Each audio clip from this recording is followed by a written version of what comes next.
नमस्कार, मी दिनेश आणि आपण पाहताय सीएम न्यूज. शिंदे गटातील मंत्री अब्दुल सत्तार यांच्या विरोधात भाजपच्या रुपाली मोरेलो यांनी पोलीस ठाण्यात तक्रार दाखल केली आहे. लाठीचार्ज आणि अश्लील शब्द वापरल्यामुळे सिल्लोड पोलीस ठाण्यात तक्रार दाखल केली आहे. हिजबुल मुजाहिदीन या दहशतवादी संघटनेचा वॉन्टेड दहशतवादी जावेद अहमद मट्टू याला 4 जानेवारीला दिल्लीत अटक करण्यात आली. दिल्ली पोलिसांच्या स्पेशल सेलने ही धडक कारवाई केली. जम्मू काश्मीरमधील अनेक कारवायांमध्ये त्याचा हात असल्याचा तपास यंत्रणांना संशय आहे.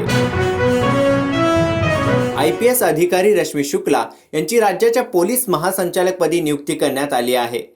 त्यांना महाराष्ट्राच्या पहिल्या पोलीस महासंचालक होण्याचा बहुमान मिळाला आहे. विरोधी पक्ष नेत्यांच्या फोन टॅपिंग प्रकरणी यांच्यावर गंभीर आरोप करण्यात आले होते.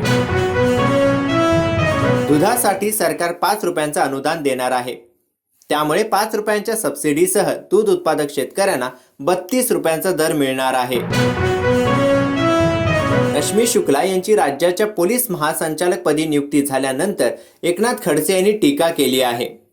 राखी बांधणाऱ्या रश्मी शुक्लांना फडणवीसांकडून बढतीची ओवाळणी मिळाली असून आता अधिकृतपणे फोन टॅप होतील अशी खोचक टीका राष्ट्रवादी काँग्रेस शरद पवार गटाचे आमदार एकनाथ खडसे यांनी केली.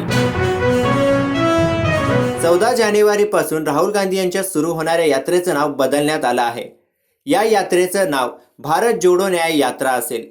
या यात्रेची सुरुवात मणिपूरपासून होणार असून मुंबईत शेवट होईल. 15 राज्ये, 110 जिल्हे, तब्बल 6713 किलोमीटर प्रवास अशी ही यात्रा असेल. पंतप्रधान नरेंद्र मोदी यांनी त्यांच्या लक्षद्वीप दौऱ्यात स्नॉर्कलिंगचा आनंद लुटला. लक्षद्वीप या बेटावरील सौंदर्याचं यावेळी मोदींनी कौतुक केलं आहे. PM मोदींनी सोशल मीडिया प्लॅटफॉर्म Xवर याची अनेक छायाचित्रे शेअर केली आहेत, ज्यामध्ये PM मोदी वेगवेगळ्या स्टाईलमध्ये दिसत आहेत. राजस्थानचे मुख्यमंत्री भजनलाल शर्मा यांनी अशोक गेहलोत सरकारचा आणखीन एक निर्णय बदलला आहे. आता CBIला राजस्थानमधील कोणत्याही प्रकरणाचा तपास करण्यासाठी राज्य सरकारची परवानगी घेण्याची आवश्यकता नाही.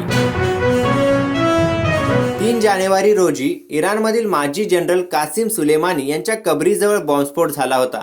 यामध्ये 103 जणांचा मृत्यू झाला होता. या बॉम्बस्फोटाप्रकरणी इस्लामिक स्टेटने हल्ल्याची जबाबदारी घेतली आहे.